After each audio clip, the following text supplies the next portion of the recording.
뭐 이미 예상됐던 일이긴 하지만 오광수 민정수석이 사의를 표명했다고 합니다. 어떻게 보셨어요? 사의를 표명이 좀 늦었죠. 늦었죠. 왜냐하면 여러 의혹 제기 혐의 자체가 너무 죄질이 안 좋다고 표현을 하잖아요. 예. 검사 시절에 차명 대출을 하고 차명으로 부동산을 보유했다는 근데 그 과정이 더 문제가 컸어요. 네. 재산 신고를 누락하기 위해서 자신의 친구에게 재산을 넘겼다가 근데 그게 나중에 돌아오지 않으니까 소송을 했다가 발각이 된 거잖아요. 그러니까요. 저는 더 충격적이었던 게 차명 대출이었어요. 예. 중앙지검 부장검사 꽤 높죠. 부장검사가 왜 저축은행 오너의 BIS 비율을 맞춰주기 위해서 네. 대신 대출을 받아주죠. 굉장히 상식적이지가 않아요. 특히 그냥 부장검사도 아니고 특수 2부장입니다. 특수 2부장이면은 뭐 완전 그냥 하느님이죠 뭐. 통상적으로 네. 이 부장검사와 이 저축은행 오너랑 굉장히 각별한 관계가 평상시에 있었다고 볼 수밖에 없어요. 저는 그 문제가 과거에 밝혀지지 않았는데 저는 민주당이 이 특수부 검사 출신 오광수 민정수석의 반대를 굉장히 심하게 했잖아요. 그렇죠. 근데 이재명 대통령이 검찰을 잘 아는 사람이 검찰도 개혁할 수 있다는 논리로 임명을 강행했어요. 네. 그러니까 이런 논란이 더 거세게 튀어나온 거예요. 네. 특히 좌파 언론을 중심으로 해서 저는 오광수 민정수석이 사의를 표명했는데 이런 논란 와중에 이재명 대통령이 수리를 하지 않을 수 없는 수리가 불가피할 것이다. 그래서 오늘 단독 보도가 조선일보에서 나왔고 뭐 오늘 중으로 뭐 수리한다는 소식이 전해지지 않을까 그렇게 봅니다. 예, 일단 지금 보도 나온 내용을 보면은 대통령이 사의 표명을 한 차례 일단 발례를 했었다고 합니다. 논란이 처음 나왔을 때부터 사의 표명이 있었는데 사의가 일단 한번 반려가 됐는데 어제 오후에 재차 사의를 밝히자 수리할 것으로 알려졌다. 이렇게 보도가 쏟아지고 있습니다. 곧 관련 내용이 언론에 알려질 것이라고 하는데 아마 오늘 오전 한 9시 전후가 되겠죠. 그때쯤에 아마 발표하지 않을까 싶습니다. 근데 이게 아까 대변인님도 말씀하셨지만 친여 성향의 언론이라고 할 수 있는 경향에서 이게 차명 부동산 보유 보도를 시작을 했습니다. 그리고 TV조선에서 차명 대출 알선까지 보도하면서 이게 사건이 커진 건데 저도 좀 놀랐어요. 검사 중에 돈 많은 사람 많거든요. 검사 중에 돈 많은 사람 많은데 이렇게 차명하는 사람은 좀채 본 적이 없어요. 거의 없죠. 예. 굉장히 대범한 거예요. 그러니까 본인이 어떻게 이분들과 이렇게 그러니까 부동산 차명 대출 같은 경우에는 네. 본인이 과거 이제 검사장 정도급이 되면 재산 신고를 하잖아요.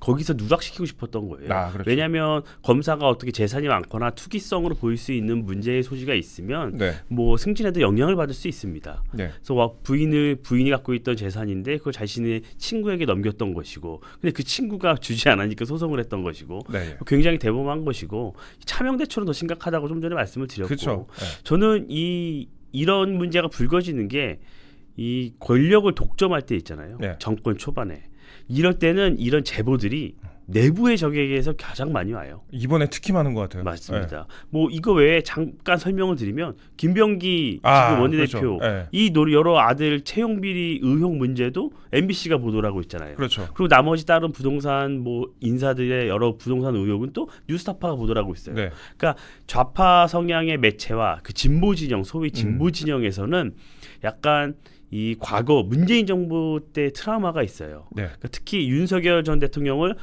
중앙지검장이 앉히고 바로 검찰총장이 앉힘으로 인해서 본인들이 이 인사를 잘못해서 본인들이 잘못한 거 생각하지 않아요? 이 인사를 잘못함으로 인해서 문재인 정부가 5년 만에 막을 내렸고 그리고 조국 전 장관 같은 진보진영 인사들이 구속됐다. 네. 이 트라우마가 있는 겁니다. 그러니까 특히 주요 보직에 가는 사람들은 완벽히 우리 성향. 이재명 대통령이 설령 임명할지라도 네. 자신들이 볼 때 이거 조금 위험할 수도 있겠는데 하면 이렇게 뒤에서 그 사람들의 비위 사실을 언론을 통해 공개하고 어떻게 거취가 변동이 될 수 있도록 분위기를 조성하는, 그러니까 좌파 진영 내에서 지금 굉장한 권력 투쟁이 시작됐다 이렇게 네. 보시는 게 맞습니다. 이거 거의 취임 시작하자마자 뭐 레임덕까지는 아니겠지만 취임 시작하자마자 뭐 취임덕이다 이런 얘기도 나오는데 사표 오늘 수리를 하면 1호 낙마가 될 것 같습니다. 1호 낙마가 되면은 사실 여기서부터 1호 낙마부터 정권 균열 시작입니다. 1호 낙마가 되면은 2호 낙마, 3호 낙마는 굉장히 쉽거든요. 금방금방 이제 낙마가 이루어지는데 부동산 차명 관리 등의 문제를 오광수 수석이 임명 전에 대통령실에 알렸음에도 대통령실이 이를 묵인하고 임명을 강행했다 이런 보도도 나오고 있습니다. 이게 그런데 야권 입장에서는 사실 오광수 수석이 버텨주는 게 좋죠.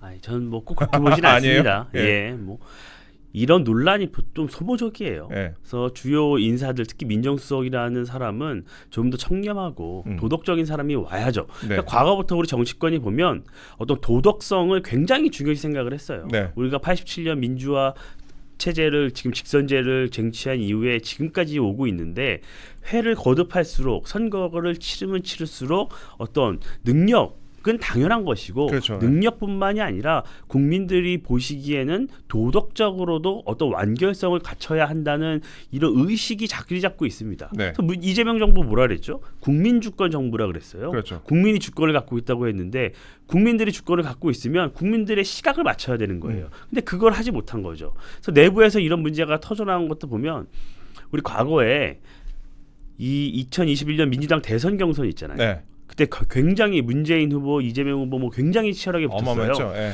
그 이후에 여러 가지 이제 또 뭐 당대표 경선도 있고 있었잖아요. 네. 민주당 내에서. 특히 이재명 대통령의 대장동 비리 의혹. 이게 다 민주당 내부에서 제보가 나왔던 거예요. 그러니까 그렇죠. 이렇게 첨예하게 권력을 갖고 진영 내에서 붙었을 때 이때 엄청나게 제보가 쏟아진단 말이에요. 예. 그렇죠. 제보가 많이 쏟아집니다. 이게 사실 여러분들이 좀 궁금해하실 만한 내용을 저희가 좀 준비를 해봤는데 이게 대변님도 정치부 기자 오래 하셨습니다. 오래 하셨고 예, 저랑은 좀 인연이 있습니다. 사실 규모가 있는 언론사면요, 정권이 새로 출범하거나 뭐 내각이 바뀔 때 인사 검증보도 아주 타이트하게 합니다. 별도로 뭐 인사 검증 TF를 만들어서 하는 그런 회사도 있고, 그로 인해서 뭐 낙마 같은 결과가 나오면 우리 뭐 성과가 있다 이런 식으로 또 하기도 하죠. 그래서 뭐 기자상도 타기도 하고 그러는데, 통상적으로 우파 정권이면은 진보 언론, 좌파 정권이면 보수 언론이 열심히 하는 경향이 있는데, 그런데 이번에는 살짝 좀 경향이 다른 것 같습니다. 정부가 바로 출범하느라 뭐 준비 기간이 좀 부족한 것도 그것도 이제 하나의 이유가 될 것 같고요. 주로 좌파 친여 언론에서 정부 주요 인사 검증하는 그런 보도를 주도를 하고 있습니다. 아까 대변인도 말씀하셨다시피 이게 그러니까 여권의 이해관계하고 관련이 있는 거 아니냐 이런 분석이 지배적이죠. 실제로 뭐 지금 의혹이 보도되고 있는 그런 인물들만 문제가 있겠습니까? 아닌 사람도 훨씬 문제가 많이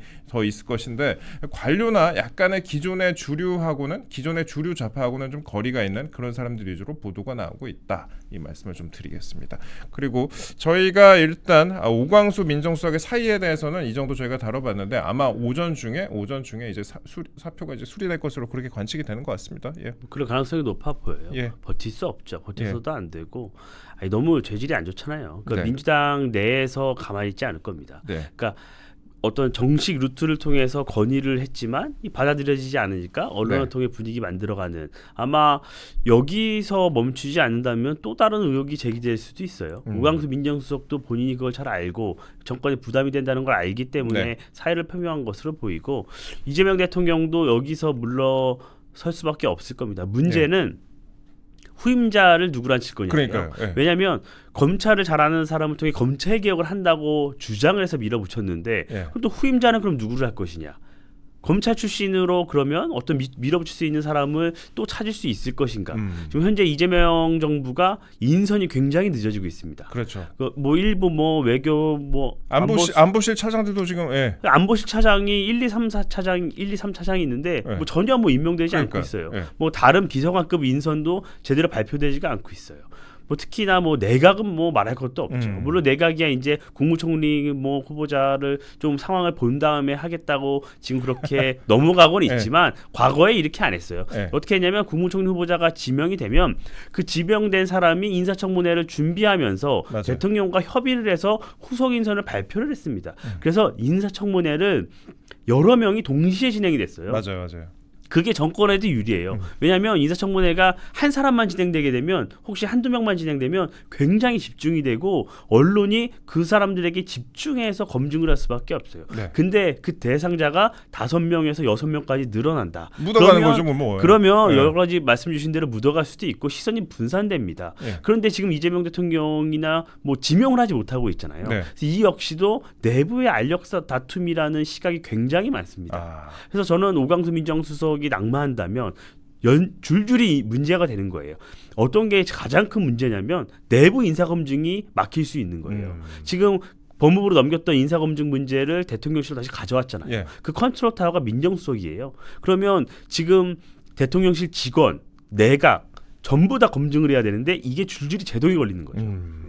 그 생각보다 지금 이제 우리가 그 동안에는 뭐 일극 체제다, 친명 횡재, 비명 행사 이렇게 얘기를 했었는데 정작 정부가 출범을 하니까 생각보다 이런 식으로 인사에 대한 내부 알력 다툼이 좀 있는 것 같은 그런 모습을 보여주고 있습니다. 아까 이제 뉴스타파 말씀도 하셨는데 그 친여 성향의 뉴스타파가 어제 이한주 국정기획위원장의 부동산 투기 의혹이라고 이제 보도를 했습니다. 그러니까 이재명 대통령의 야학교사 출신으로 알려진 인물이고 정말 이 정부의 핵심 코어 중에 코어죠. 근데 그러니까 특히 이제 국정기획위원장이면 앞으로 국가의 이제 그림을 그려가는 그런 굉장히 중요한 자리인데 이 이한주 국정기획위원장이라는 사람이 투기 근저를 주장을 했습니다. 투기 근저를 주장을 했는데 이 보도를 보니까 배우자와 함께 투기성 투자를 하고 상가도 여러 채 사가지고 30여 년간 시세 차익과 임대 수익을 거뒀다 이런 보도였습니다. 사실 그런데 이 보도가 처음 나온 보도가 아닙니다. 2021년 9월에 이미 문화일보 등을 통해서 보도가 됐던 그런 사안입니다. 그래서 그때 이한주 위원장이 정책본부장에서 물러나기도 했었던 그런 사안인데 그런데 이번에 또다시 뉴스타파를 통해서 문제가 제기가 되고 있다. 그러니까 이것도 앞에서 저희가 말씀드린 것과 같은 부분의 연장선으로 봐야 될 것 같습니다. 근데 저는 그것보다 투자한 리스트를 보니까 어마어마하더라고요. 이게 청담동 아파트를 실거주 안 하고 지금까지 갖고 있는데 이게 현 시세로 한 50에서 70억 정도 달한다. 그다음에 그런데 이제 강남 집값이 너무 높다 이러면서 투기 근저를 주장을 하고 있고 여기에다가 또 영등포 재개발 부동산이 있고 각종 상가 등등 부동산 관련 내용이 또 보도가 되고 있는데 어린이날에 미성년 자녀들에게 부동산에 증여하기도 했다. 어마어마합니다. 이 투자한 시점이나 내용을 보면 굉장히 좀 국민 정서와 동떨어진 부분이 많아요. 그러니까 일단 언론 보도를 토대로 좀 말씀을 드리면 가장 먼저 이제 부동산 이런 시드머니라 그러죠 우리가 시드머니를 마련한 게 보니까 97년쯤이에요. IMF쯤에. 그러니까요. 97년이면 IMF 때가 이제 발발이 될 때잖아요. 근데 IMF가 뭐 선언된 시점이나 뭐 한 게 11월이지만 전부터 경기가 굉장히 안 좋았어요. 그렇죠. 금리도 많이 오르고 그때 수원 영통에 있는 아파트 3채를 샀다는 거예요. 3채를 담보대출을 받아서 그걸 순차적으로 매각을 하면서 어쨌든 자금을 마련한 거고 그 이외에도 지속적으로 부동산을 산 거죠.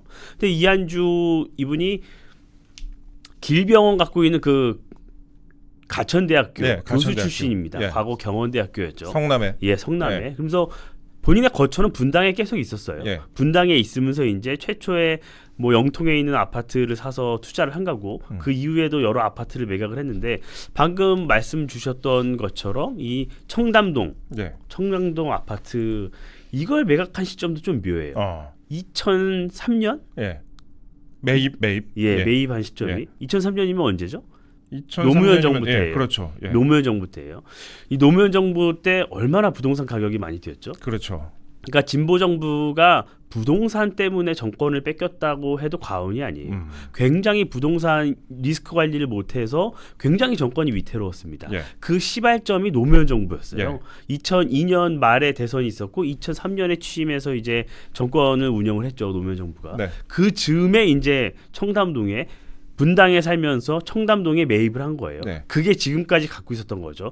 굉장히 뭐 웬만한 재력이 아니면 이렇게 장기 보유하기도 쉽지 않죠. 이게 청담 지금 르엘 아파트라고 지금 짓고 있는 건데 제가 리스트를 보면은 부동산 투자에 거의 천재라고 했어요. 저 이렇게 투자 잘하는 사람 처음 봤어요. 이 영동대교 남단 부터 이제 코엑스 이 연결되는 탄천로로 들어가는 그 라인이잖아요. 거기에 보면 굉장히 고가 아파트 뭐 많습니다. 한강변에 그 중에 하나인 거죠. 뭐 굉장히 지금 투자를 잘한 거고 뿐만이 아니라 이거 외에 그러니까 여기까지는 뭐 그렇다 뭐 본인이 투자를 했다고 볼 수도 있겠어요. 근데 이제 2년 후 2005년 역시 노무현 정부 때예요. 2005년에 보면 영등포에 있는 상가와 어떤 대지 지분을 매입을 하는 게 보여요. 재개발 대상. 그러니까 영등포 우리 시장역 근처에 보면 오래된 이제 시장들이 많아요. 그렇죠. 거기를 매입을 한 건데 지분 투자를 해요. 5평짜리, 뭐 7평짜리 이런 거를 뭐 1,000만 원, 뭐 몇천만 원 주고 사는 거예요. 굉장히 오래 보고 산 건데 이거는 상인들은 뭐 거기서 장사하지만 금전적이 부족하면 그걸 못 사는 분들이 많아요. 그런 분들이 장사가 안 되고 어려워지면서 넘긴 건데 그런 부동산들을 매입을 한 거예요. 완전히 쪼개기 지분 투자한 거예요. 이건 전형적인 지분 투자인데 투기성으로 볼 소지가 농후한 거죠. 그런데 이제 투기 근저를 주장하고 있어서 더 논란이 되는 것 그러니까 같습니다. 굉장히 문제인 거고 예. 2005년이에요. 예. 그래서 2005년에 본인들이 이걸 사고 그거를 중학교, 초등학교 아들, 자녀들에게 이제 증여를 한 거예요. 어린이날에. 어린이날에 5월 5일 날. 예. 그래서 조금 뭐 굉장히 공교롭죠. 5월 5일 네. 증여. 이런 게 굉장히 문제가 된 거고 뿐만이 아니라 또 뭐 성남에 또 상가도 있다고 네. 그러더라고요. 이거는 또 법인을 만들었어요. 그래서 가족들이랑 두 자식들이랑 같이 법인을 만들어서 이게 지금 그 상가 수익을 얻고 있는데 법인을 만드는 건 뭐 잘 알려져 있잖아요. 증여세. 예. 증여세도 아끼고 세금도 아끼고 뭐 너무나 이제 부동산 포트폴리오를 잘 그렸는데 그럼 과연 개인적으로 보면 뭐 위법한 사실이 아직 드러나지 않았으니까 이거를 마냥 질책할 수는 없어요. 근데 문제는 이분이 국정기획위원장이라는 직책을 맡으면서 문제가 된 거예요. 그렇죠. 예. 국정기획위원회는 이번에는 인수위 없이 출범했잖아요. 맞아요. 정부가. 예. 그러니까 이 부분이 이재명 정부 5년의 밑그림을 그리는 거예요. 민주당 현역 의원들도 지금 많이 파견이 되고 있습니다. 그렇죠. 그래서 이분이 그리는 밑그림, 정책 이런 것들이 정부 부처로 내려가는 거고 정부 부처들이 하나하나 시행 방안을 만드는 것이에요. 그럼 이렇게 투기의 달인인데 이분이 만들어내는 여러 가지 정책에 대해서 국민들이 마냥 신뢰할 수 있을까? 특히나 지금처럼 부동산이 예민한 상황에서 이분이 어떤 부동산 정책을 내놨을 때 국민들이 신뢰할 수 있을까? 이 문제예요. 그렇습니다. 지금 과연 이렇게 투기 의혹을 받고 있는 투기 논란을 받고 있는 사람이 투기 근절을 주장하면서 부동산 정책을 내놨을 때 국민들이 과연 공감할 수 있을까? 특히 이제 논란이 되는 게 지금 이 부동산 폭등기라는 겁니다. 지금 서울 아파트 값이 무시무시하게 오르고 있습니다. 지난해 8월 이후 최대 상승률이다라는 보도가 나오고 있고 강남 집값에 이어서 강북권과 경기권까지도 집값 폭등세가 이어지고 있다라는 보도가 쏟아지고 있습니다. 뭐 성동구 같은 경우에는 3월 집값 상승률이 0.9%를 기록한 데 이어서 지난 4월에도 0.59% 오르면서 대선을 앞두고 계속 부동산이 좀 오르고 있었는데 지금 이제 이재명 정부 출범하면서 본격적으로 부동산이 더 오르고 있다. 이거는 국민들의 그 심리 속에 민주당 정부가 출범을 하게 되면 민주당이 정권을 잡게 되면 부동산이 폭등하는 거 아니냐 이런 트라우마가 있잖아요. 김현미 트라우마. 예. 그러니까 그래서 정책 신뢰가 굉장히 중요한 겁니다. 예. 정부가 어떤 신뢰를 구축하고 이 정책을 내놔야지 네. 국민 여러분들께서 이 정책을 신뢰하고 이 부동산도 그럼 안정이 될 수 있겠구나라는 이 신뢰가 쌓여갈 수 있는 거예요. 예. 근데 지금은 그 신뢰가 많이 무너져 있죠. 진보 진영에서는. 특히나 이 정책을 수립하는 최일선에 있는 분이 부동산을 이렇게 많이 투자를 했다. 예. 더욱더 신뢰가 가지 않는 거예요. 예. 그런데요. 뭐 지금 말씀 주신 대로 부동산 여건이 좋지가 않아요. 전 세계적으로 금리가 굉장히 하락하는 추세고 네. 지금 트럼프 대통령은 뭐 연방 은행에다가 뭐 금리 더 내리라고 막 압박하고 그렇죠. 있어요. 네. 왜냐하면 지금 뭐 여러 가지 소비 지수나 여러 가지 물가가 안정됐다는 지표들이 나오고 있어서 미국도 뭐 금리를 내릴 수밖에 없을 겁니다. 우리나라도 따라갈 수밖에 없을 것이고요. 그렇죠. 예. 이창용 하는 총재도 금리를 완화할 것이라는 장기적으로 얘기를 밝혔죠. 금리가 하락하면 돈이 풀릴 수밖에 없습니다. 그러니까 문제는 이 민주당이 이런 부동산의 문제는 특히나 금리야 뭐 외생 변수지만 공급 측면은 굉장히 미리 준비를 할 수가 있었어요. 맞아요. 그러니까 윤석열 정부에서 어느 정도 이 공급 측면을 하려고 했고 부동산 규제를 완화하려 했어요. 근데 다수당이 민주당이었죠. 부동산 완화 입법에 전혀 뭐 거의 동의를 해주지 않았어요. 제대로 입법이 된 게 없습니다. 뿐만 아니라 부동산 공급 사이클을 보면 지금은 이 서울시가 제일 문제인 건데 박원순 서울시장 때 인허가 났던 게 이제 입주 물량이 나올 수밖에 없는 사이클이에요. 네. 그렇죠. 왜냐하면 박원순 시장이 퇴임한 게 2020년 정도 됐으니까 네. 5년이 흘렀잖아요. 네. 이게 인허가가 나고 착공하고 공사를 하고 입주하는데 5년 10년 걸리잖아요. 그러니까 5년 정도가 흘렀기 때문에 지금 입주 물량이 나오는 거는 그때 인허가를 냈어야 돼요. 근데 그때도 여러 가지 부동산 정책을 이념적으로 가져가면서 재건축 재개발에 대해서 굉장히 소극적이었습니다. 그렇죠. 그러다 보니까 공급 물량이 굉장히 축소가 되어 있어요. 그러니까 민주당이 이것은 핑계댈 부분이 없습니다. 그러니까 온전히 부동산 이 문제에 대해서는 민주당이 책임을 져야 하기 때문에 본인들도 알기 때문에 굉장히 이 문제에 대해서 심각하게 받아들이고 있는 겁니다. 예, 그렇습니다. 이게 공급 부족, 그다음에 금리 인하, 아까 이제 말씀하셨죠. 금리 인하, 거기다가 민주당이 집권하면 집값이 오른다는 그 트라우마, 기대 심리 여기까지 삼박자가 떨어지면서 부동산이 급등하고 있다. 이게 좀 문제 같은데요. 이번 정부는 그래서 뭐 문재인 정부 때와는 조금 다른 부동산 정책을 내놓겠다라고 하는 것 같은데 그런데 또 지방의 경우에는 또 반대로 미분양이 지금 쌓이고 있는 그런 상황입니다. 그래서 뭐 취득세 경감이나 양도세 면제 같은 맞춤형 처방이 필요하다는 그런 의견도 전문가 사이에서 나오고 있는데 그런데 일단 그런 정책 같은 거를 담당할 그런 위원장 이한주 위원장의 그 최근에 이제 그 부동산 투기 의혹 논란 같은 게 보도가 되고 있었고 또 한번 지금 파장이 있다 이렇게 좀 말씀드리겠습니다. 이렇게 되면은 정권 인사들의 또 부동산 관련된 보도가 이렇게 쏟아지고 있으면은 과연 대중이 이거에 대해서 공감을 하겠느냐 이런 지적이 나올 수밖에 없는데 저희가 인사 의혹 조금만 더 다뤄보도록 하겠습니다. 김민석입니다. 이번에는 김민석 총리 후보자 보도가 지금 쏟아지고 있습니다. 진짜 김민석 후보자 거의 20년 쉬었잖아요. 20년 쉬었는데 오랫동안 야인 생활했고 그다음에 정치 자금 관련된 이슈가 그 사이에 있었습니다. 과거에 불법 정치 자금을 제공했던 정치인으로부터 돈을 빌리고 현재까지도 안 갚고 있다. 수년 동안 현재까지도 안 갚고 있다라는 그런 의혹이 제기되고 있는 그런 상황이고요. 이게 9명에게서 같은 날에 1,000만 원씩 모두 9천만 원을 빌리기도 했다. 이것도 아직도 안 갚았다고 합니다. 저는 이 김민석 후보자의 여러 의혹이 양파람이에요. 까도 계속 나와요. 그러니까 김민석 후보자가 여러 금전적인 문제가 있었다는 거는 뭐 온 국민이 알고 있었잖아요. 그렇죠. 정가가 4개가 있고 뭐 여러 가지로 금전적인 문제가 있었다는 걸 알고 있었어요. 그러니까 민주당이 이런 분을 국무총리 후보자로 지명을 했다는 건 굉장히 뭐 집단적으로 지금 도덕 불감증에 걸려 있는 거예요. 도덕성은 우리가 능력이 있고 내 편이면 도덕성은 보지 않겠다는 선언 같은 거였어요. 그래서 우리가 이 과거 운동권 시절에 뭐 학생운동 했던 거 이런 부분들은 국민들이 많이 용인을 해줍니다. 어쨌든 민주화에 기여를 했다는 명분이 있었죠. 그런데 이 불법 정치자금을 받은 부분에 대해서 유죄가 받았던 거는 굉장히 조금 심각한 부분이었어요. 근데 이건 방금 우리 앵커께서 말씀 주신 이 부분은 또 새롭게 나온 거예요. 새롭게 나온 과거에 이제 뭐 SK로부터 2억 원을 받고 그 이후에 여러 3명으로부터 7억 2천만 원의 불법 정치 자금을 받은 거는 2008년 이때입니다. 이거 김민석 후보자 같은 경우에는 이미 유죄가 선고가 됐고 그다음에 추징금 7억 2천만 원이 선고가 됐었습니다.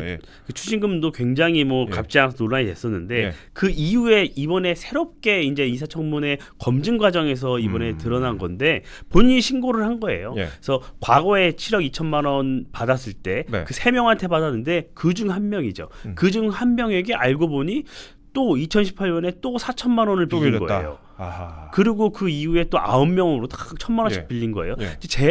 이 지점에서 문제는 차용증을 쓰고 여러 가지로 금전 거래를 했다는 이 증빙을 남겼다는 거예요. 이거는 본인이 여러 가지 이제 돈을 빌림으로 인해서 본인도 근거를 남겨서 이 부분이 어떤 불법 정치 자금이 아니라는 것을 나름대로 이제 명분을 좀 남겨놓은 거예요. 그래서 국회의원분들이나 고위공직자들 이제 재산 우리 검증을 할 때 주로 쭉 재산 신고한 내역을 보면 사인간의 채무라 그래서 수억 원씩 있는 사람들이 많아요. 그렇죠. 이거는 단순히 그냥 사인간의 채무라고 볼 수도 있겠지만 향후에 정말로 논란이 됐을 때 이제 어떤 빠져나갈 구멍을 마련해 놓는다는 이런 사례가 굉장히 많이 있거든요. 그렇죠. 그래서 이게 논란이 됐었는데 본인은 뭐 아직 이렇다 할 해명을 내놓지 않고 있어요. 그래서 저는 이게 검증을 하려면 뭐 여러 가지가 있겠지만 일단 이 돈을 빌리면서 연이어서 2.5% 6개월마다 이자를 납부한다고 차용증을 쓴 거예요. 이자 납부한 거 있는지 내면 그러니까 되겠네. 이거를 밝혀야 돼요. 그러니까 이자를 납부했는지 내역을 봐야지 진짜로 이게 돈을 빌린 거고 이 둘 사이가 어느 정도 증명이 되는 거예요. 왜냐하면 과거에도 수억 원씩 금전 거래를 한 게 드러났고 이번에 또 금전 거래가 있어요. 근데 과연 그럼 이 두 사람이 과연 정말로 돈을 빌려주고 말고의 이런 사이인가 아니면 정말 스폰서 개념은 혹시 아닌가 어떤 또 다른 모종의 관계가 있는 게 아닌가 이런 의구심이 들 수밖에 없잖아요. 근데 일단 오늘은 오광수 수석에 묻어가려고 할 거 아니에요. 그래도 이게 이제 인사청문회가 국무총리 이틀이나 합니다. 이거를 제대로 검증하지 않을 수가 없을 거예요. 이 돈을 빌려준 사람이 근데요 이번에 이재명 선대위에서 체육위원장을 했어요. 체육위원장?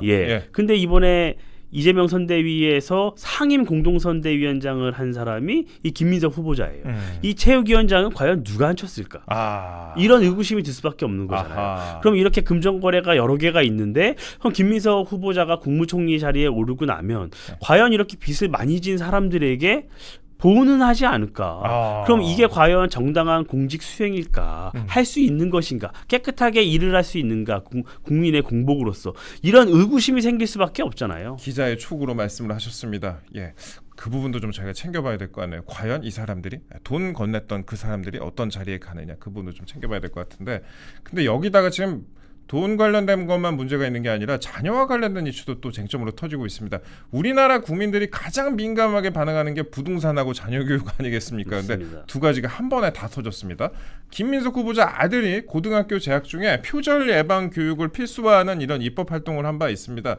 근데 자세하지도 않아요. 이렇게 보니까 그냥 학생들이 한 그런 수준이던데, 실제 민주당이 해당 법안을 발의를 했어요. 그런데 실제 민주당 국회의원들이 그 해당 그러니까 고등학생들의 그 입법 활동을 발의를 했습니다. 그래서 김민석 의원이 공동 발의자로 참여를 했습니다. 그래서 요게 일단 또 하나의 논란이고, 두 번째로 미국 유학 중입니다. 지금 이 아들이 미국 유학 중인데, 미국 유학 중인 아들이 설립했다고 밝힌 비영리 단체가 있습니다. 이게 또 김민석 의원실과 함께 세미나까지 주최를 했다. 그러니까 스펙 만들어준 거 아니냐, 이런 또 의혹이 제기가 되고 있습니다.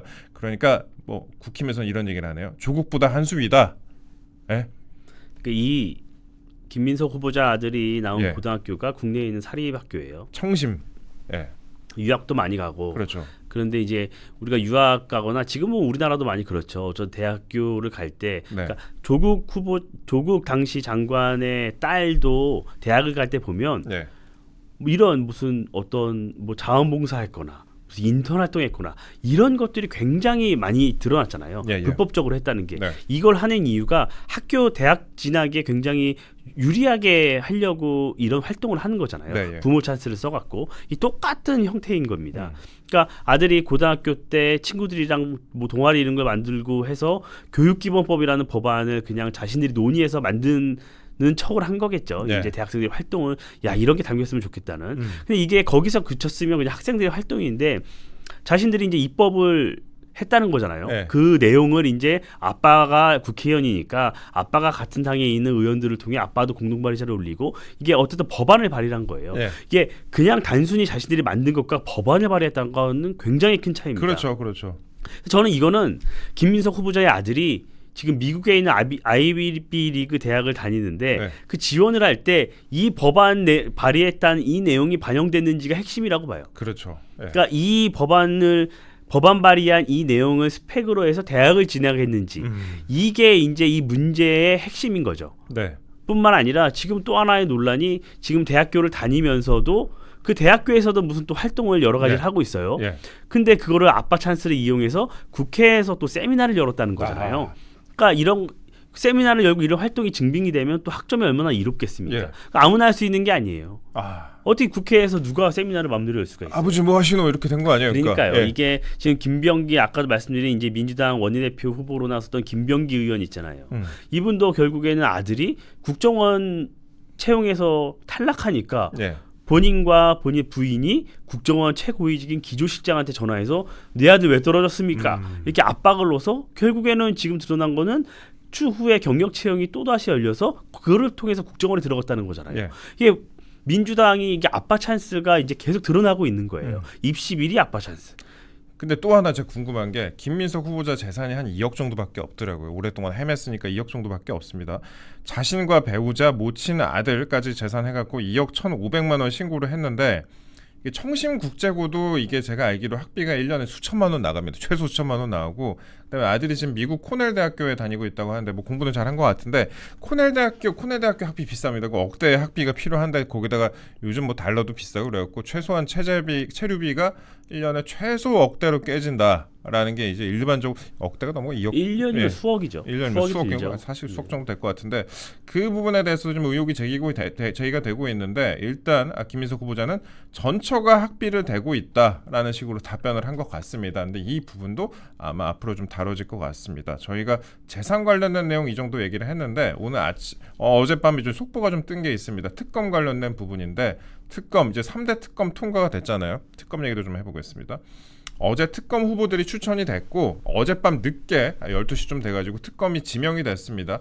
대통령이 특검을 지명을 한 건데 예상대로의 인물들이 추천이 됐고 또 예상대로의 인물들이 지명이 됐습니다. 문재인 정부에서 잘 나갔거나 우리법 연구회 출신이거나 뭐 대충 이런 인물들인데요.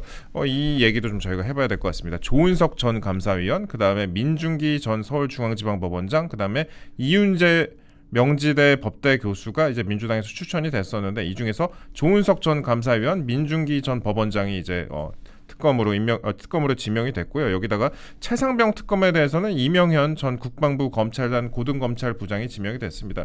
뭐 최상병 특검 부분에 있어서는 뭐 수사 범위가 그렇게 크지는 않으니까 군 검찰 출신을 쓴 것 같은데 일단 내란 특검으로는 조은석 전 검사장을 지명을 했어요. 예. 우리 이동재 앵커도 기자 생활을 오래 했지만 네. 특검, 예. 법조 취재 오래 했잖아요. 그러니까요. 특검을 인선을 하고 지명하는데 이렇게 빨리 하는 거 보셨어요?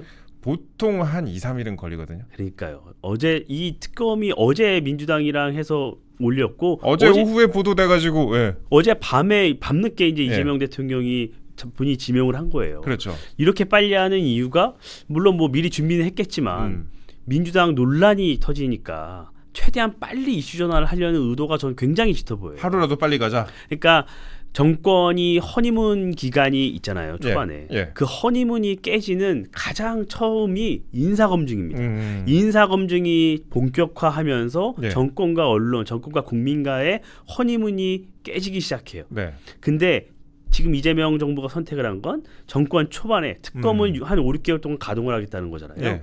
그 가동을 하면 시선이 분달될 수밖에 없고 지금처럼 우리가 인사검증 얘기하다가 특검으로 넘어가잖아요. 예. 그러니까 이런 것들을 원했던 거예요. 그러니까 여러 가지 인사검증에서 문제점이 노출되니까 특검을 더 빠르게 임명을 한 거라고 보입니다. 일단. 예. 그래서 그중에서 저는 가장 중요한 게 이제 비상계엄 관련 특검이에요. 네. 조은석 전 감사위원이죠. 그렇죠. 이게 수사 범위가 제일 클 테니까. 저는 민주당이나 뭐 지명된 6명을 보면서 뭐 너무 노골적이다. 네. 반윤 전선을 너무 노골적으로 구축한다는 생각이 들었어요.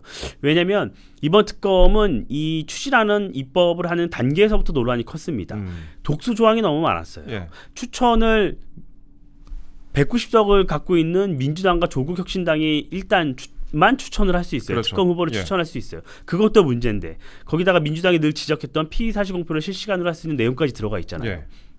그렇다면 과거에 많은 사람들이 전문가들이 조언을 했던 게 이런 내용이라면 특검이라도 조금 더 중립적이고 수사를 잘할 수 있는 사람을 지명을 해야지 네. 그 결과에 민주당 지지자뿐만이 아니라 국민의힘 지지자들도 수긍할 수 있다. 이런 전제 조건을 붙였습니다. 네. 근데 민주당과 조국혁신당은 이 부분을 무시해버린 거예요. 이 조은석 감사위원이 왜 문제냐면 윤석열 정부 초반에 감사원이 대대적으로 이제 문재인 정부의 여러 가지 논란을 감사를 했잖아요. 그렇죠. 예. 그때마다 이 사람이 건건이 반대를 하고 표적 감사다. 예. 문제를 제기했던 거예요. 그러니까 문재인 정부에서 소위 뭐 고검장까지 하고 했는데 예. 윤석열 우리 대통령이 이제 검찰총장을 하고 그러면서 이분이 물러났던 거잖아요. 그 이후에 감사원으로 복귀를 했던 거예요. 예. 근데 뭐 여러 가지 그러면서 계속 뭐 충돌이 있었죠. 가장 문제가 관저 감사를 문제였어요. 그러니까 민주당이 지난해 말에 최재해 감사원장을 탄핵 소추합니다. 예. 직무정지가 됐죠. 맞아요. 그 직무정지된 상황 몇 달간의 그 틈을 이용해서 본인이 권한대행을 하면서 관저 감사 문제 있다. 이거 네. 재감사해야 된다고 하면서 감사를 막 착수를 했어요. 그리고 검찰로 그 감사 자료를 넘겨요. 근데 그 핵심 내용이 뭐냐면 탄남동 관저에 골프 연습장 건물이 있는데 이게 민간업자가 무상으로 지어준 것이다. 이런 정황이 있으니 검찰이 수사를 해야 한다. 이렇게 넘긴 거예요. 예. 최재해 감사원장이 없을 때. 근데 나중에 추가로 드러난 걸 보니까 그 비용을 경호처가 납부한 내용이 드러났어요.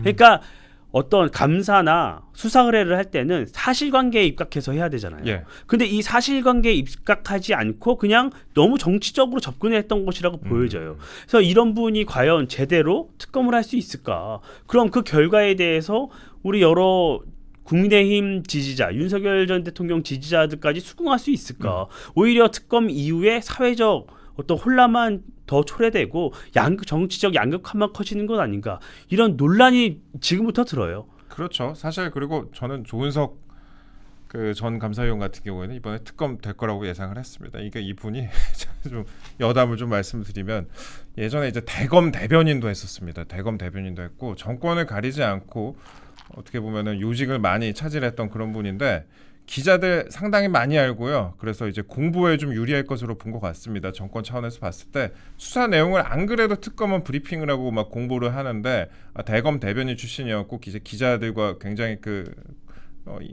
라포가 형성돼 있기 때문에 그거에 좀 유리하다고 봤을 것 같고 그 다음에 그 고위직 검사 출신입니다. 서울 고검장도 했었고 그 다음에 법무연수원장도 했어요. 그래서 파견 검사들이 굉장히 많을 것으로 관측이 되는데 그나마 영이 설 것으로 좀 판단을 했을 것 같습니다. 판사 출신들이나 뭐 변호사 출신들을 만약에 이른바 내란 특검에 임명을 하게 된다면은 그러면은 과연 파견 검사들이 제대로 얘기를 듣겠느냐라는 부분도 있을 것 같고 그 다음에 조은석 그 지금 지명자 같은 경우에는 자신을 상당히 좀 드러내는 스타일이에요, 사실. 예. 알만한 사람들은 다 알죠. 알아요. 예. 네. 또 문제가 이제 예. 민중기 예. 전 법원장이잖아요. 네. 뭐 우리법 연구회잖아요, 여기는 예, 또. 그러니까요. 이제 예. 우리법 연구회 이제 문재인 정부에서 네. 그리고 김명수 대법원장 체제에서 소위 뭐 고위직 잘 나갔던 분들이 네. 다 우리법 연구회 출신이어서 사법부도에 대한 불신이 좀 커진 측면이 있어요. 사법 불신이 커진 결정적 계기가 이 우리법 연구회가 고위직에 나서고 네. 뭐 또 요직을 차지하면서 국민들께서 사법부에 대해서 신뢰를 많이 못한 상황이 됐죠. 그래서 김명수 대법원장이랑 동기일 겁니다. 예. 동기인데 아주 이례적이죠.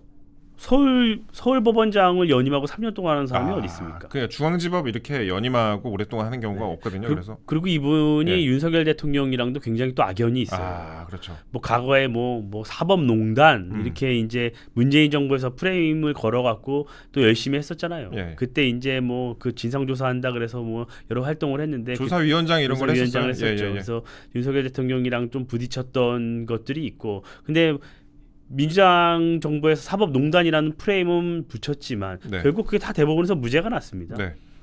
그랬던 두 인사를 지금 내란 특검 그 다음에 또 김건희 여사 특검에 임명을 했습니다. 그래서 앞으로 특검과 관련된 내용 저희가 다뤄드릴 수밖에 없을 것 같아요. 일단 뭐 파견 검사 규모만 지금 140명인가요? 뭐 이렇게 120명 얘기가 나오고 있고 그 다음에 뭐 전체 인원을 합치면 600여 명에 육박한다 이런 식으로 보도가 나오고 있는데 그러면은 얼마나 많은 내용이 쏟아져 나올지 그 다음에 얼마나 많은 내용들이 이제 그 별건 수사, 인지 수사로 이렇게 앞으로 또 수사가 확대가 될지 그 부분도 좀 이거를 잘 보셔야 돼요. 네. 특검에서 브리핑하는 게 다 팩트가 아니다. 법원에서 확정된 사실이 아니라는 것을 우리 뉴스캐빈의 우리 시청자분들은 잘 아실 거예요. 거기에 너무 혼동을 가져서는 안 됩니다.